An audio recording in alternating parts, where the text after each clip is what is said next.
Trafficante is the surviving member of an alleged underworld trio reported to be involved in CIA assassination plots against Fidel Castro. The other two are dead. Sam Giancana shot to death before he could appear before a Senate committee. Johnny Roselli murdered after he appeared before the same Senate committee. Members of the House Committee to investigate the King and Kennedy assassinations asked Trafficante more than a dozen questions, ranging from his relationship with the CIA to if he ever met Jack Ruby. To all, Trafficante gave a one-line reply. I respectfully refuse to answer that question pursuant to my rights under the 1st, 4th, 5th, and 14th Amendments. The Assassinations Committee chairman says he may recommend that the House cite Trafficante for contempt of Congress. I'm Joe Benton, Newswatch 10, at the U.S. Capitol.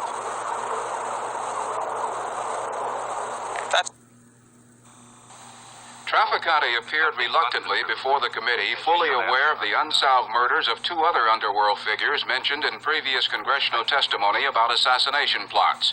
Sam Momo Giancana was shot in his suburban Chicago home 2 years ago after Senate investigators tried to question him. And the hacked-up body of John Roselli was found stuffed in a floating oil drum last summer near Miami.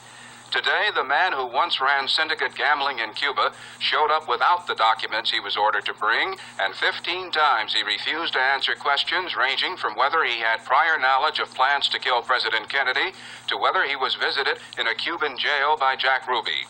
Early on in the questioning, Trafficante's lawyer objected to the lights, cameras, and radio reporters and had them removed from the committee room. The committee decided to keep Trafficante under subpoena, and Chairman Louis Stokes warned that by not answering questions, Trafficante was flirting with a contempt of Congress citation. Bernard Shaw, CBS News, Washington.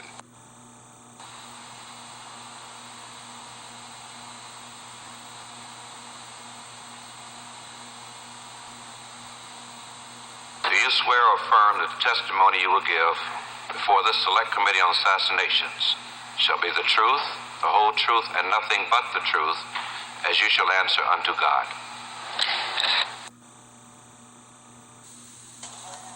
Santo's Trafficante, the man who heads the underworld of Florida, was one of 16 persons arrested today on labor racketeering charges. Trafficante, a Tampa resident, was named in a federal indictment as part of a criminal conspiracy in a kickback scheme involving over $2 million in union pension funds. Also indicted was Anthony Accardo, who's boss of the Chicago crime syndicate. The investigation into the Laborers Union of North America and its locals goes back to 1973. The defendants are charged with receiving portions of union funds paid out as health care and insurance benefits. The kickbacks came from firms that were referred to the union by the defendants. One such company was identified in the indictment as North Dade's Dental and Vision Care Centers. The indictment alleges that the dental vision care centers were a conduit organization through which kickback monies were paid and received. Who is the ultimate loser in this case?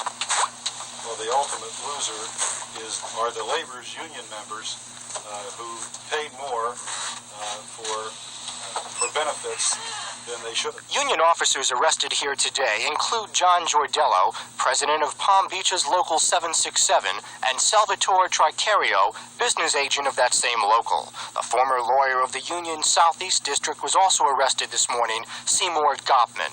The federal indictment also names former Florida Insurance Commissioner Thomas O'Malley as being controlled by the defendants in deciding certain matters in favor of their own insurance company, Farmers National. When Channel 4 newsman Lee Minella tried to talk with union representatives in Palm Beach this morning, he was thrown out of their offices. Can you leave, please? Who's Sam in your home, okay? Can you leave? The international president of the Laborers Union in Chicago was also arrested in the kickback conspiracy. Santos Trafficante was released from custody this afternoon after posting a $125,000 bond following a U.S. magistrate's hearing. The U.S. Department of Justice is expected to seek the removal from office of any of the union officials convicted of labor racketeering. Al Sunshine, Channel 4 News. Reputed underworld figure Santo Trafficante pleaded not guilty to charges of accepting kickbacks from the International Laborers Union. The same plea was entered in federal court today by 15 other union officials, including President Angelo Fosco of Chicago. The government claims the union heads pocketed $2 million in kickbacks from pension and dental plans. The International Laborers Union represents 500,000 members in building and construction trades. Also appearing for the arraignment today was Anthony Accardo, reportedly a one-time bodyguard of Al Capone. The 75-year-old Accardo, who lives in Chicago, has been charged with several crimes but convicted only once of filing a false tax return. None of the defendants had comments for reporters, except the lawyer for union attorney Seymour Gottman. He said the trial will show the charges are false.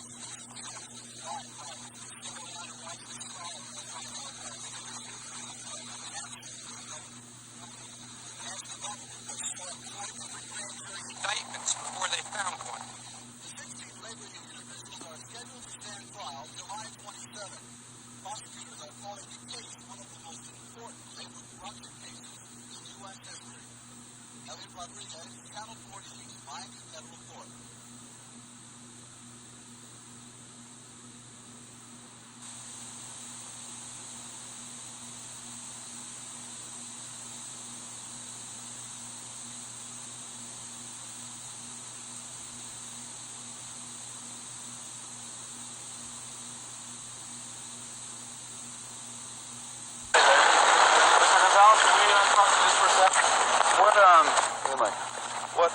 What is wrong with Mr. Trafficante? In the file, you have the motions that are filed and the affidavits and the reports of the doctors, which are self-explanatory. The best evidence is just going over it and Well, reading if you could just tell us real quick what he has an medically. health problem? Reputed to be one of the top mafia figures in Florida, Santo Trafficante is a man with a long and colorful past. He was the boss of syndicated gambling in Cuba during the 1950s and was implicated in a CIA plot to assassinate Fidel Castro. Do you swear or affirm that the testimony you will give before this Select Committee on Assassinations shall be the truth, the whole truth, and nothing but the truth, as you shall answer unto God? In 1977, Trafficante was called before a congressional committee investigating the assassination of President Kennedy. When asked questions by members of the committee, Trafficante refused to answer. Trafficante, now 67 years old, is currently facing racketeering charges in a kickback scheme involving the International Laborers Union. Government prosecutors say he is among 16 men who tampered with union pension and medical plans, taking $2 million in kickbacks. Today, in an unusual Saturday session, Trafficante's lawyers told U.S. District Judge James Kehoe that their client is too ill to stand trial. Judge Kehoe heard testimony from a government-appointed doctor who examined Trafficante for about an hour at his home in Tampa. Dr. Joel Mann said Trafficante's health is so bad he could not undergo a trial that's expected to last several months. What's Mr. Trafficante's condition? He's sick. How sick is he? He's very sick. What's wrong with him?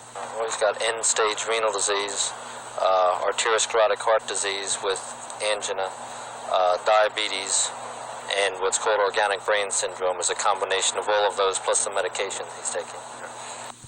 Judge Kehoe ruled that Trafficante should stand trial at a later date with 4 co-defendants. Today's decision does not mean the end of the government's case. On Monday, 11 defendants will stand trial without Santo Trafficante. In fact, whether the aging mafia boss will ever stand trial remains uncertain. Elliot Rodriguez, Channel 4 News.